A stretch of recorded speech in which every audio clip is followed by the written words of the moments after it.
Welcome back, ladies and gentlemen. It is Jermaine and Charlie. What's going on? Oh man, it's good to be back. Yeah. Had a little vacation, a little rest and relaxation, supposedly as much as the dad gets when he goes on vacation. Yeah, I don't think relaxation was what we really had going on, but yeah, it was long. But we are back with a excuse me. Yeah, summer colds are fun. Yeah, we're fighting those. It's pretty crazy. Y'all bear with us today, but I think what we decided to do today, Jermaine, was kind of go over our last couple trips here at the end of summer and see what's going on. I know we just got back. I still hadn't got everything situated and life back to normal yet. So what'd you go do? Like I said, we went to a place called Dig World outside of Katy, Texas. We did it toward the end of July.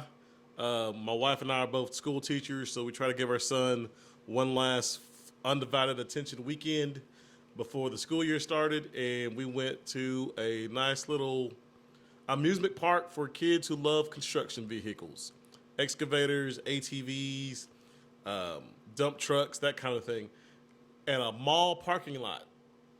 See, you had me. It was awesome up until that last little part right there.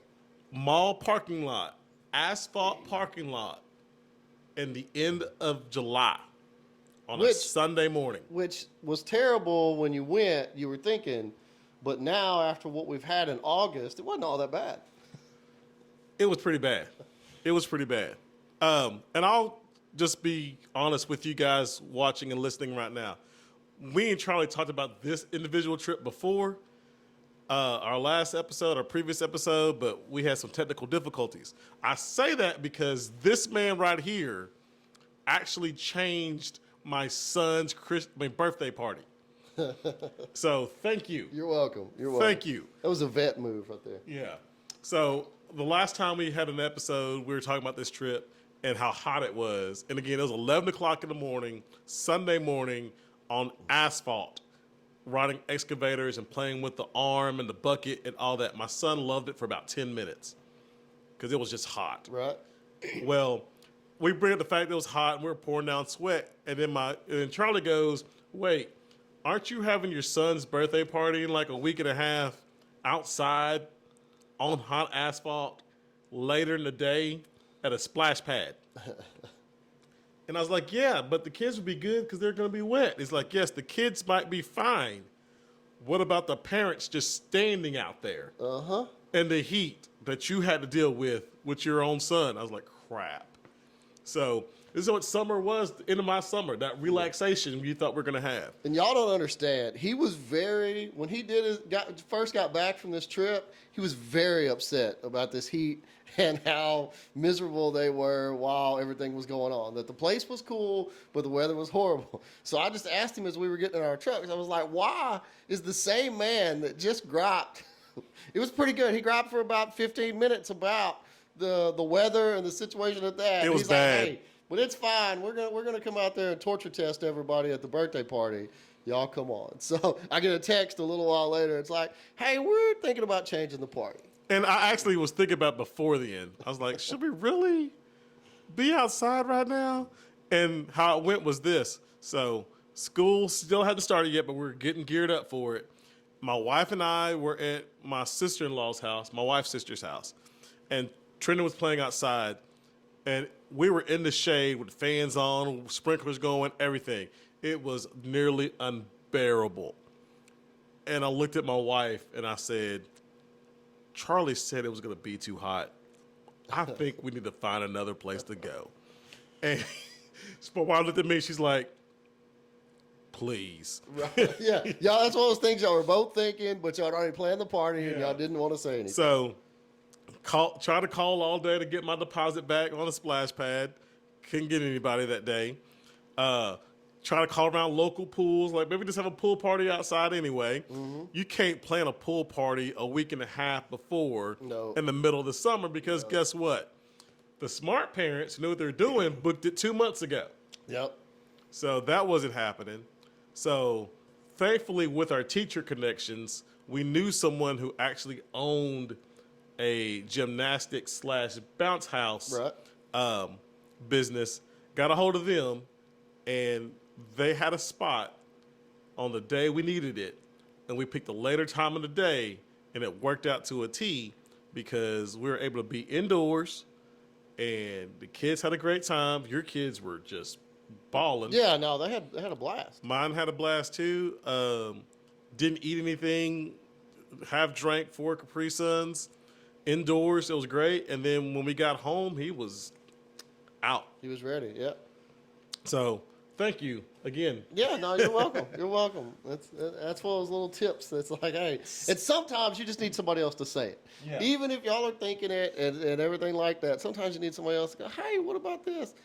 Well, I didn't want to say nothing, but I think that might be a pretty good idea. So, little background.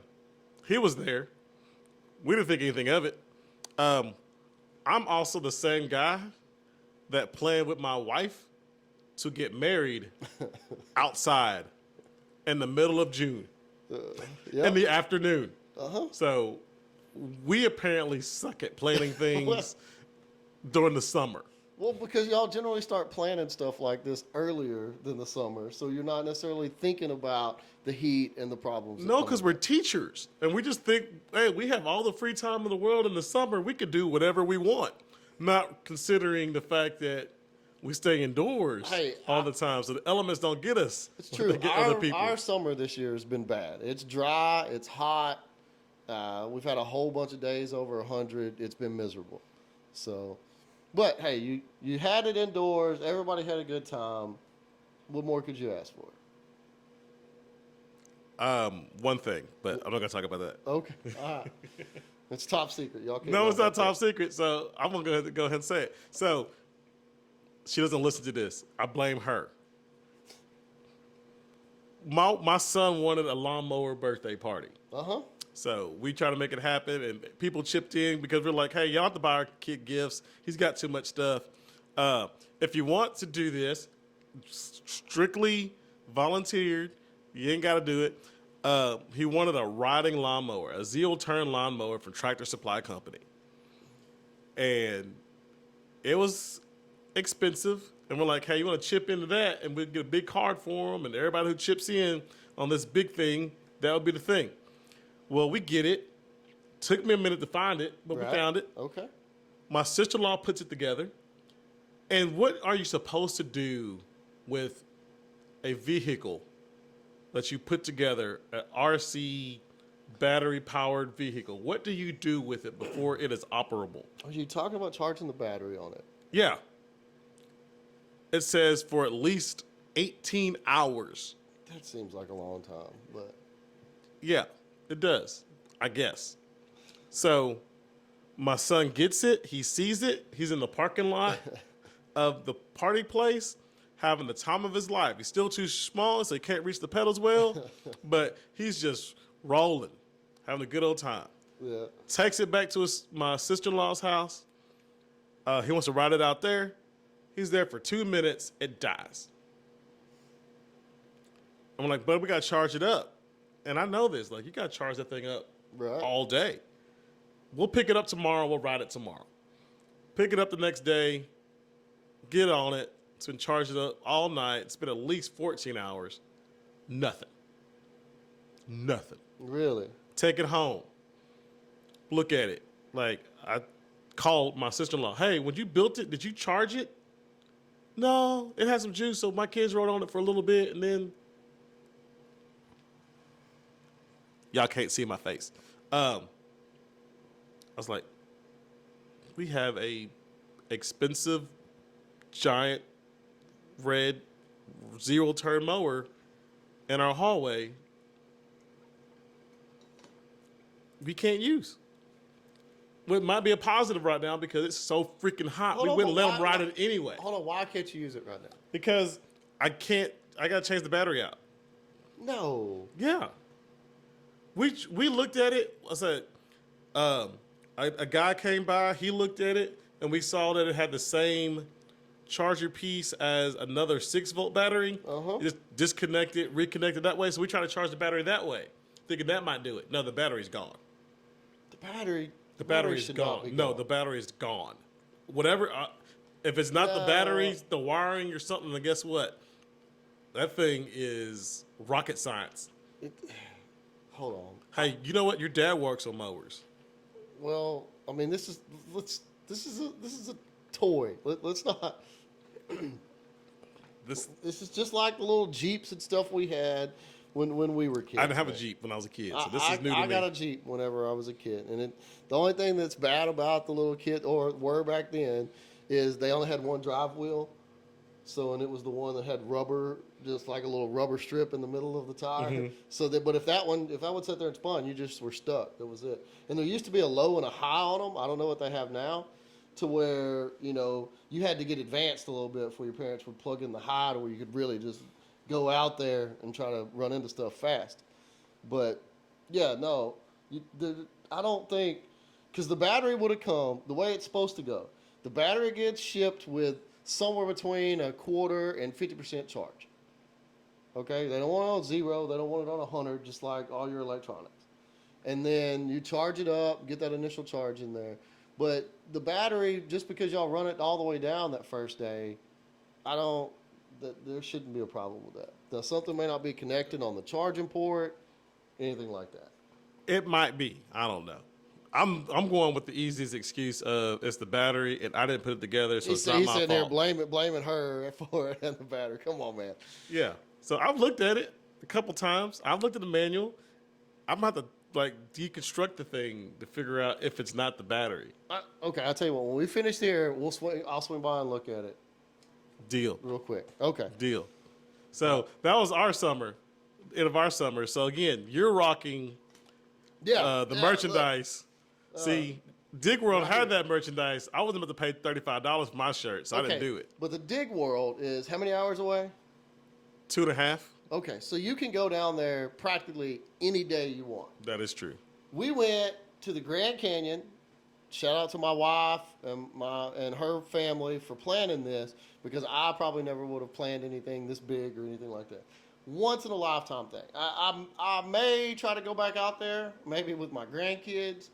Me and my wife talked and said, hey, it'd be good maybe to go out there like after the kids are grown, to where you can kind of appreciate it. Because I can tell you, the Grand Canyon, amazing. It's huge. There's no way to describe it until you see it. It's majestic, all these things. Taking small children to the Grand Canyon, totally different thing. We drove, well, let's not, we're dads, so we're not going to include all the stops, okay? Okay, no But stops. actual drive time, we probably did, I'm going to say, 17, 18 hours. Okay. Now, so the drive out there from Texas, where we're at, not that bad, because you go back 2 hours. Mm-hmm. Yeah. So you gain 2 hours as you go out there. It's not that bad. I mean, you're going to feel tired, but it's okay. We drive out there. We stop, spend the night one time in the middle, and then boom, we're trying to get there. Yeah, push through the next day. Yeah, that's just how we did it. So we go out there. We've drove forever. We make a couple stops. We stopped at the Petrified National Forest and drive through that for about half a day. That was something we thought, oh, it's 28 minutes through it if you look it up on the thing. Well, it's 28 minutes if you just drive straight through and you don't stop and look at everything. So being from Texas and not seeing all this landscape all this time, you pull up to every little turnout they have and you're like, oh, it kind of looks like the last one, but it's pretty. We're going to take pictures. We're going to do all this. And then you go down the road a little bit, you pull off the same thing. 28 minutes turned into what, 3 hours? Yeah, it was probably at least 2.5, 3 hours. And by the end of it, you're like, no, we don't need to stop at that. And then you read through the pamphlet a little bit more, and it's like, okay, if you're going to be here for half a day, do this. If you're going to be here for a full day, you could stop at everything. And it's like, okay. So we just kind of added this onto our trip. Yeah. We're, a couple hours into this, and it's like everybody's tired. We just want to go get to the Airbnb. So we finished that, get on up to the Airbnb, skip a couple of the stops we were going to, and we'll say, hey, we'll grab them on the way back. Like the standing on the corner in Winslow, Arizona thing from the Eagle song. Oh, yeah. Yeah, so we did that. We did that whole thing. But we did that on the way back. There's a meteor crater out there that's pretty cool. But we got to the Airbnb after 2 days of driving. We get there that night, get unpacked, and I get my head cold sitting there. Yeah. It just hits. It's like, okay, I'm gonna take some medicine. I'm not gonna try to make everybody else miserable. We do it now. Like we said, in Texas, it's been 100 plus degrees every day and dry, no rain, hot and miserable. So we stay in Williams, Arizona, which is like an hour south of the South Rim. Yeah. All right. The weather out there, I was concerned about going to the Grand Canyon because, I mean, it's Arizona, it's the desert. Yeah. I was like, why are y'all planning a trip to the desert in August? Yeah, because I always thought Arizona was. I always thought their temperature was like way hotter than ours. Here's the thing. Apparently, a couple hours south of there in Phoenix, Yeah, that's it. they were right there. It was 110. Yeah, Phoenix is where I always hear it. It was just about like here. Up there, you're up in the mountains, and the weather was like mid 80s every day. Wow. They call this monsoon season because they get rains like almost every afternoon. So, Woo. so we'd get a little shower. It dropped down into like high 60s, low 70s.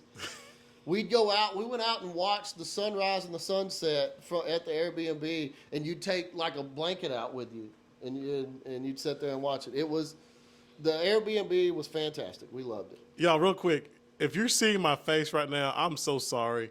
For those who can't see it because you're listening to us on the podcast or whatever, him talking about 70-degree weather, rain, 60-degree sunsets. I'm just like, oh, that sounds like heaven. Yeah, no, it was awesome. It's 80 degrees Okay, right now. Their temperatures out there, the Airbnb we stayed at only had one small little mini split air conditioner above the kitchen, and like, it's one of those that's built to where it's got the great room or whatever with vaulted ceilings in the kitchen, dining, and kind of living area. So it's right there. That's the only air conditioner they added. Out there, this is foreign to us. Mm-hmm. They just run attic fans.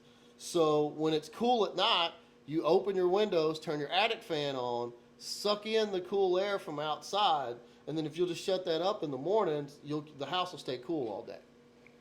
So. See, I can imagine the arguments or the disgruntled Southerners from the eastern part of the country that would travel to the Airbnb and see the one split unit air conditioner going like, who are these people think they are? No. It took a while for us to figure out. Exactly, because they don't leave an instruction manual for you. No, these people did. Oh, they did? Okay. These people did. They had a welcome video that showed you how to work the fireplace and the projector and all this. Oh, that wow. went over all the... Yeah, y'all had a nice one. All the main stuff. Yeah, no, it was pretty good. They have a designated switch on the wall that turns it on to like a little, I think it was one of like the little Facebook tablet things. Mm-hmm. Anyway, some kind of little thing. Anyway, separate dedicated thing. Turns that on, goes over like all the stuff you may need to know in the house. So they were a great host, for sure. Great. 5 stars. Yeah, no, they were awesome. But anyway, so we go down there. The weather, drastically different. I'm not feeling great. I'm a little under the weather. But hey, we're going to go. We're going to take some cold medicine and we're going to go handle up on this. Like I said, still having a great time. We go to the Grand Canyon. Like I said, it is amazing. It is so big. And like you understand just the size of it and being able to take it in it's like no other place you'll ever see. Truly. But it's one of those once-in-a-lifetime trips. So, yes, I did buy a shirt. Yes, it is a T-shirt. I could probably get for less. I think it was $50. Okay? It looks comfortable. It is comfortable. It is soft. It's comfortable. And it says, hey, I drove 16 or 17 hours with my family, and we went and saw something and did something cool one time. I thought it really said that. No, I no, wish it it did. I was It looking. should. It I was should. just saying, I drove 16 hours to the Grand Canyon, and all I got was his dad's shirt. Okay, so let me go ahead and explain how the actual touring of the Grand Canyon goes. First of all, if you go to the Grand Canyon, buy your gas before you get close to the park. We did. There's no petrol If in the you Grand get Canyon? up there, no, there's some right there by it, but I mean it's $6 a gallon. It was $5.99 at like the last store before you get in there. We're not in heaven anymore. Okay, the weather just got negated. Yeah, no. Well, and this has to be in the other towns before you get there, before you head up the little road to get there, you're fine. You're getting fuel within 20 or 30 cents of what we're paying. It's not a problem. But that last stop, that's your last chance, and you didn't get fuel before you went in, so you need it in a hurry on the way out, or you're going up there, they're going to get you. I mean, and it's amazing to me being in Texas and seeing how we build everything up. I guess because this is all on Indian reservation land, it's not as commercialized as what you would imagine. Like if that was in Texas, there's no way there's not a Buc-ee's right outside the gate. Okay? Yeah. But there isn't.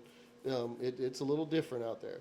So we go up there, we go see it. You're going to go to the first place when you get in, and it's going to be amazing. You're going to see it. And now they have a little bus system that takes you around. You don't have to drive once you get in the Grand Canyon. It will take you around to all the different stops, and you can go hike from there and go see everything. So you're going to go over the first little outlook and look at it, and it's going to take your breath away. It's going to be amazing. And then you walk along the rim of it for a little bit, and you see some more of it. Same thing. Now you're going to go get on a trolley, and you're going to go to a different part, and you're going to look, and it's going to be a little different, but it's kind of the same thing. Small children do not do great with understanding, okay, look, we're getting different angles of this wonderful, amazing thing. It's just majestic.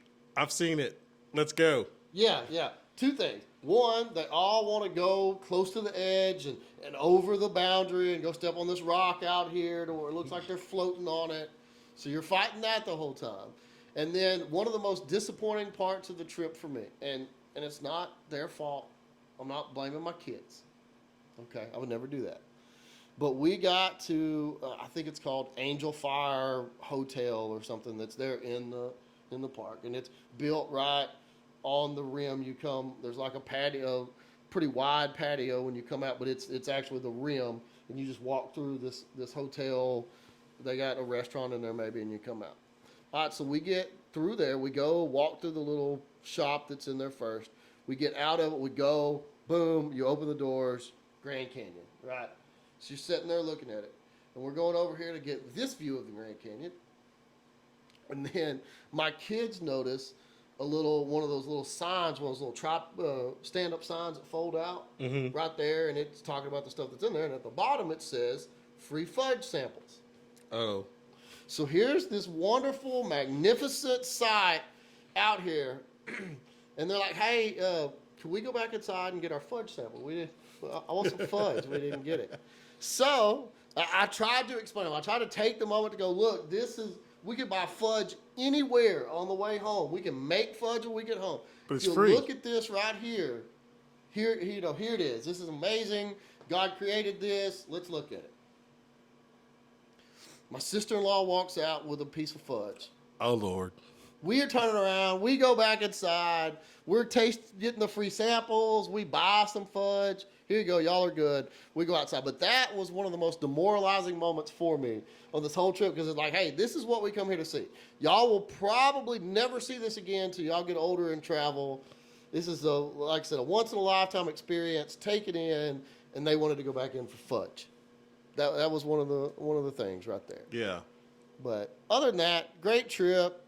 We did it. We packed up, drove all the way back. Coming back sucks because you lose 2 hours now. But yeah, I'm dealing with a head cold, driving, car full of people. We come back. I mean, okay, you gotta help me out. Okay. How was the car ride? Surprisingly, not that bad. Yeah. Okay. Our car was full. We drive a Traverse.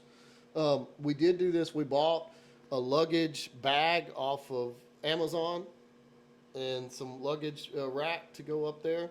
So we put all of our big suitcases in there. Mm-hmm. But we had seven people in my car. We had me, my wife, 2 of my nephews, and then my 3 kids. And because we put the luggage up top, we had room for snacks and stuff like that in the back. And the ride was actually not that bad. It's long. Yeah. It's like any other long car ride you're going to do. But yeah, no, the trip. You drove the whole time? No, Danielle actually drove a couple. She probably drove, let's say, 2 hours on the way down there and 2 hours on the way back. Hey. So, I mean, she was good. Anytime I got to where I couldn't do it. Yeah. Now, her dad was driving the other vehicle. He was a champ. He drove whole time. Problem with that, they were in a pickup, and his son, which is a pretty big dude, was in the passenger seat. Mm-hmm. So if he didn't drive, he was going to have to get in the back, or he was going to have to come get in the car with us. Yeah, There was no choice for him. He's like, nope, I'll just power through. Yeah.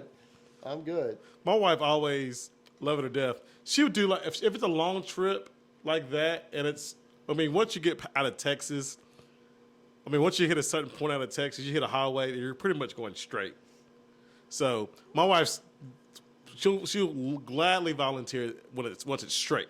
Right, like, and she doesn't have to worry about. If the exiting map off says your all. next turn is in 418 miles, She's good. She's good. Yeah. But by that point, I'm already locked in.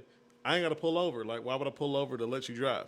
Oh yeah, no, we definitely pulled over. We had 12 people on the trip. Yeah, that's different. Yeah, we did some stopping. There is no doubt, and you better take advantage of all those stops because you don't know. And I come up with an interesting theory on this trip too, because we'd gone east quite a bit. This was the first time we went very far west. But I think we're pretty fortunate in Texas because either direction, east or west you go, before you get out of Texas, you basically get to see what the landscape is going to be. yeah, I mean, you really are. West Texas, especially down like El Paso area and down in there, pretty much tells you what New Mexico and Arizona are going to look like. Mm-hmm. You get a little bit of that. Okay, and then you go east. Once you get over into like the piney woods of East Texas, Tyler area, Lufkin area, it's exactly what it looks like all the way to Georgia. Yeah. Same thing. So I do appreciate that we can kind of get a feel for that. Yeah. I didn't necessarily realize that until we took this trip out west. Yeah, I realized that the first time my wife's got family in New Mexico. The first time we did New Mexico, I'd never been that far West Texas before. And you hit a certain point, and it just goes green, and it gets browner and browner and flatter until you just hit Amarillo, and you realize there are no trees, there's no grass. It's just dirt. Yeah. And then you drive to New Mexico, like you said. Yeah, it's just an extension of what you just saw in Texas. Some of the plateaus as you get up close Yeah. to the hills. Yeah. But Texas is awesome in that sense. I envied that trip you went on. I do. I was like, I recommend it. I really do. I mean, I would almost say that because there's only 3 of y'all, unless y'all go with a bigger group, check into flying. Just because I'm going to say it's going to take so much of the travel time out that however long you have to do the vacation, you'll get to enjoy more of the vacation. Well, like I said, we were 12 people. yeah, There wasn't any flying with that. I'm sure we had a couple people that wouldn't get on planes. So we were driving with that. And even with 5 of us, with me and my wife and my 3 kids, I don't know, depending on when you can get tickets and stuff like that, it's tough to be able to justify it. have you ever flown? Yeah. Has your wife ever flown? I don't know. She may have flown one time, but I don't think she has. My wife has. She wants to, but she's like thinking she's gonna be the one that makes the plane It's like crash. riding a big charter bus in the sky. I know. I know that. I mean, I've only rode one a few times. I'm by no means an expert, but yeah, the 2 I had one ride with a little bit of turbulence. That was kind of freaky, but yeah, the 3 times we were on the airplane. See, now I don't know how it is with kids. I mean, everybody says it could be tough, especially if they have any congestion or anything like that, because they're going to be miserable the whole time and they don't understand what's going on. Yeah. But, I mean, on long trips like that, I really do wish. Now, don't get me wrong. If you weren't packed and you weren't trying to get somewhere at a certain time, I'm a big fan of a road trip. Mm-hmm. I'd love to take a road trip. I'd still hope to do that, at times. But when you're cramped for time and you have something, a destination that you're going to, the long road trips are kind of miserable. Yeah. So now that you came home, how was your vacation from your vacation? Oh yeah, no, it was horrible. It was horrible. I mean, it was a week. I was on vacation for a week from work, and it was Thursday before I stopped getting calls and text messages dealing with work. So that's always a little bit of a struggle. So I don't know. And then you get the next week of this big log jam of stuff that that you knew about that everybody didn't take care of or do the way you wanted it, or problems came up that you got to go back and fix for the next week, and everybody's panicking because oh no, they don't know where we're at on projects, and anyway, it's a whole thing on that part. But trying to catch everything up, that's one of the worst things about vacation is coming back to that. As you get older and you have a bunch of responsibilities at work, and then you take off from that, it's like, oh, it's a nightmare. Yeah. This is why teachers don't take off work when we're sick, because we know it takes more time to plan something for someone else to do. And odds are, even though you spent all that time planning it, it's not going to get done. You'd rather just be miserable at your desk at school knowing that I've got it than leaving it to somebody else. See, this is how sickness spreads, though, Jermaine. It is. This is exactly it. It is. In the school I think system. this is a problem, you said with teachers, but I think it's a problem with a lot of people as, like, you have your schedule, your rhythm of how everything goes, and you don't want to disrupt that by taking off being sick. And especially as dads. I think that's something we struggle with a lot, is because you feel like you're supposed to be there and you're kind of duty bound, and you go and do that. But how is it that affects us so much to where you can't take a sick day? Yeah, that's tough. I mean, I work at a company, we don't have sick days. I mean, I got 8, and I try to take them as sparingly as possible, but I only try to take them because I save them because I know my son's going to get sick, or he's got a doctor's appointment or something like that. I use them for those. So, yeah, that's why I save them. Because when Trendon was born, the way teachers' stuff rolls over, our stuff rolls over every year if you don't use it. Oh, so y'all get to keep it? Yeah, keep some of the days. Do you get to apply those to like your retirement whenever you get done? Well, you get a check for them? No, what teachers do, like I said, my wife, for example, worked with a lady. She was going to retire at the end of the school year. So the school year started in August. She was going to retire in May when the school year ended. Okay. But she had so many days that she was able to basically use all her days from Christmas break to May. Oh, really? So she retired a whole semester early. Wow. And then she still got paid because all of her days covered her. Sick days. She didn't officially retire until. So there's a few people we know that did like that. But I know some people that work for the state that run into the same thing. All their stuff pays out. Yeah, sick time. Being a dad, a parent especially, but being a dad, being the one that you feel like you have to kind of man up. I guess. Yeah, you gotta show up and go do it. I mean, it's tough. But I was asking, so your vacation from your vacation wasn't a vacation because no. That's what's always rough, getting back. You always need another week. Yeah. You really always need another week to kind of get back in the flow. Whatever you plan your trip to be, go ahead and double it for your recovery time, the return from it. It sounds great. How many people could double their vacation? I mean, that's why we do everything in the summer. That's birthday parties and everything. There's no way to double your vacation. You're lucky to get the time off for what you have. And then if you have that much time, you want to use as much of it as you can, going out and creating memories and having these experiences. And that's why vacations are stressful. Yeah, but they're fun. Yeah, no, they're a blast. And I'm sure your kids will remember it forever. And here's the funny thing. You mentioned the fudge. They're not going to remember the fudge, or maybe they will. But they'll talk to their kids like, my dad, my mom, my dad, my grandparents, we all went to the Grand Canyon. It was so much fun. I remember that rock. That rock is still there. The fudge might be gone though. Yeah, but the rock, they take your grandkids to see the Grand Canyon. That rock's still gonna be there unless We'll see. No, I think it'll be an experience they remember. I'm not saying that. I'm just saying in the moment. Yeah, things kids do sometimes. Yeah, I'm with you because there's times. That's why I mentioned it to you yesterday. About yesterday. We wanted to do something with our son over the weekend, and we had passes to a water park. And we both thought, my wife and I both thought, hey, the water park would be fun today. It's hot.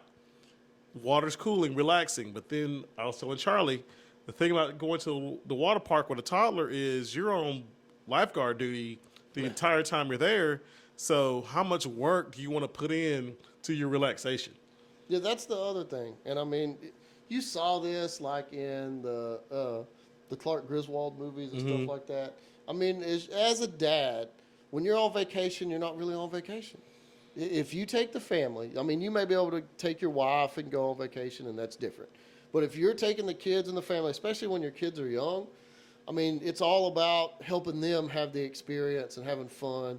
And, you know, as dads, just like most other times in life, what you really want to do doesn't necessarily isn't on the top of the list. Yes, yeah, you're way down on the priority list. Yeah, of it's your what you job want. to just make sure everybody else has a good time and is safe and gets through the The vacation. small victories for you as a dad are like you might be able to choose the restaurant you get to eat at. Right, right. There you go. You may be able Something to like select that. meals. You may be able to select hotels, I guess, if you're booking Yeah. if you're booking that. But yeah, no, I mean, there's not a lot of big victories for dads on vacation. Maybe a T-shirt. You just know that you got to create memories with your kids, and that's what it's all about. So before we sign off today, I got to ask this question. If you're watching, leave a comment, share, all that stuff. Now that you've experienced a long road trip vacation with family, where's the next place you'd like to go? Oh, we got to work on that because we've been taking basically the same time-wise trip to Tennessee the past couple years because my sister-in-law got married and lives in Tennessee now. So we've been going kind of the same distance and same time the other way. This was the first time we went out west. So I don't know. We've talked about it. We've talked about maybe going to Colorado. We've talked about going ahead and going all the way to Florida. We don't know, man. It's one of those things. I'm not probably going to be that much in the planning of that. That's going to be You're just going to show up when ideas you're are going to told. get floated around, and then whenever it gets close to finalizing it, I'll have some input. Yeah. I know my wife, we actually looked at some places in Florida this summer. I think my wife really wants to go back to Florida. Apparently she went with you and your mom and dad way back in the day. And she still to this day talks about it. About how nice Florida was and how blue the water is and all that stuff. I'm Really? sure it still is. So she wants to go back to Florida. She wants to go to Florida. So, Okay. and I don't know driving or flying how that would work. Hey, well, y'all can go ahead and just go to southern Florida and spend the money and go get a little Disney World. No, What do you mean, no? I do not want to go to Disney World. We just talked about this. It has nothing to do with what you want. My son could care less about Disney World. Hey, you need to pull up some Mickey Mouse and stuff like that on the tablet. He won't. He watches Mickey Mouse every once in a blue moon. It is not his thing right now. Really? Yeah, it may end up being his thing as he gets older. Right now, He would love the experience of going up there. He can just watch the Disney movies. I will get my Disney Plus back. No, it's not the same. You got to go experience the park. I don't. You got to go stay and go and do like the tea with the dwarves see. I've watched enough videos. I've seen enough comedians do stand up. I've seen enough movies to know. No one has a good time. Yeah, No kids one has do. a good time. The kids have a good time. No, look on TikTok of parents at Disney World or Disneyland, wherever. They're not having a good time. They do it for their kids, Right. but they're not having a good time. They're not. I don't know. I have no desire. Everybody should probably go do it once. No. What I remember from it was a whole lot of standing in line. You went? Yeah, I went to Disney World when I was like 11. Oh wow! Ish. Did not know this. Yes. My family. When I was growing up, we never planned vacations. My dad had an auto repair shop, a body shop, and pretty much it was more spur of the moment. Whenever everything be rolling good and a bunch of payments would come in at one time, hey, we're gonna go take a vacation. Like, I mean, we may plan a week or two in advance, and that's like it, okay. Yeah. So, yeah, no, we did it. We drove all the way out there, went to it. It was a whole bunch. I personally enjoyed Universal Studios more than Disney World. That's the other thing. But how old were you? I think I was like 10 or 11. See, I think that would be the optimal time to take Trendon. Probably. I've realized this with a toddler. Everything you want to do, they're either too old or too young. Right? So we haven't found that sweet spot yet. So no. Now, Dollywood, I want to go there. Okay. Our plan was about 7 or 8, maybe take them to Dollywood. Okay. that would be our Disney World. I haven't been to Dollywood, but we've been around it to that area up there, and I love that part of Tennessee. Yeah. So I think that is our Disneyland, Dollywood, because Dolly Parton's cool. Yeah, well, that's your Disneyland until you have to go to Disneyland. Well, And again, we went to Disney World, so we went to Florida. Mm-hmm. I don't know the difference. I never remember which one's one's which. So Florida's got problems right now.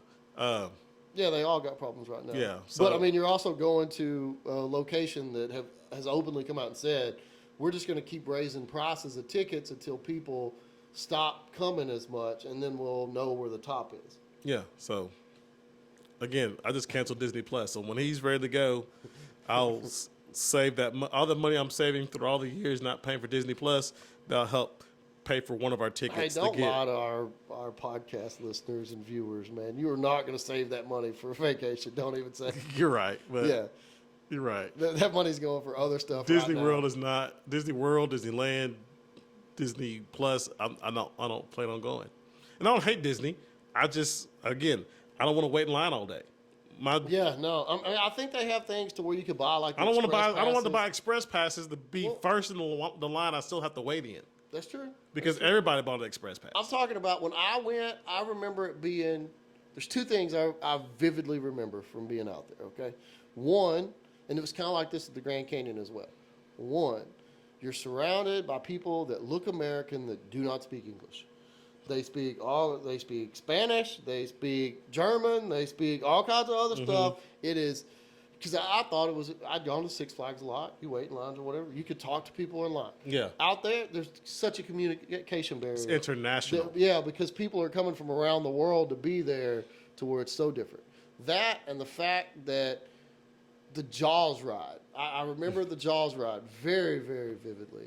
And it took 3 hours to stand in line. Half the time we were standing in line, it was covered. And I remember it raining outside.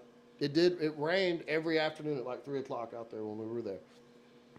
But, and like about that time, you'd see everybody just go into the little shops or get their umbrellas out. And I mean, it was like clockwork. It would just pop up in the afternoons. So there's that. And we would stand in line. We waited on this. We were in the Jaws.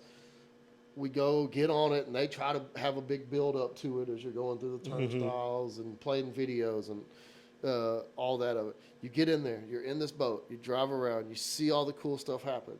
And then if you just turn around and look behind you, like all the big explosion, fire shooting up everywhere. So you just turn around, and everything's like on strings, and it's getting pulled back into place. And it's setting right back up behind you. You can't. That was there the goes the one thing magic. I remember. Yeah, when It's like, okay. So once you see how the sausage is made, it's like it was not as in depth as you would think it would be. I mean, I'm sure it took a lot for them to build it, and it may be different now. Like I said, this was back 90s. well, who rides a ride and looks behind them? What do you mean? You're in a boat. This ride, you get in little boats and go around. Yeah, but and they're kind of on a track, and you have a tour guide that's walking you through all this. Let's stuff. not hate on the engineering that went into this process. Like, you were not supposed to turn around. Well, I mean, eyes in front. Make something to where I can't turn around. Then. Yeah, That's what it is. Close it in to where when you're going, you cannot turn around and look back. All I have to say is this, though. Just go to TikTok and look for dads at Disneyland, dads at Disney World. Have you seen those videos? No. I know you're not on TikTok much. So the dads at Disney World is like rating my husband's reaction to the cost of the meals when we eat at the amusement park. Yeah. And dad's sitting there tired, kids bouncing around, their plates haven't been touched. Yep. With the food they ordered, and the bill comes, and he just opens it up and just looks at his wife and goes, Yeah. "This is one meal." Yep. And then like they go on 3 or 4 more meals, and at the end of it, he doesn't even look at the receipt. He just pulls the card out and says, "Never again." Yeah. This is it. Enjoy, kids. Like, yeah, y'all are eating ramen and peanut butter for weeks. Oh yeah. I don't look forward to that. I don't. Hey, maybe Dollywood may be just as bad, but guess what? It's Dolly. I think they're all pretty much just as bad. You get there, and we've talked about this before, but as dads, you get very upset at the gouging that goes on in these places to where you're paying for a lot of experience on just a meal. Yeah. So, anyway, we've rambled enough about vacations. We'd love to see some comments on YouTube about all of the bad vacation experiences the dads have had out there, and Good ones too. We need to come up with like a top 5 worst vacation destinations for dads. Yeah. So if you got any ideas, be sure to comment on wherever you see us, wherever you hear us, or you can send us an email, fathericity@gmail.com. Fathericity is right up there. If you're wondering how to spell it. Right. So, well, Charlie's been good to see you again, man. It's been a whole minute. I know. And we'll get together and knock another one of these out. Hopefully we'll feel better next time, and we'll see what we come up with to talk about then. And my son's lawnmower is working. There you go. Yeah. We're going to get that working. He needs to be zooming around on that thing. In the fall. Till next time, y'all.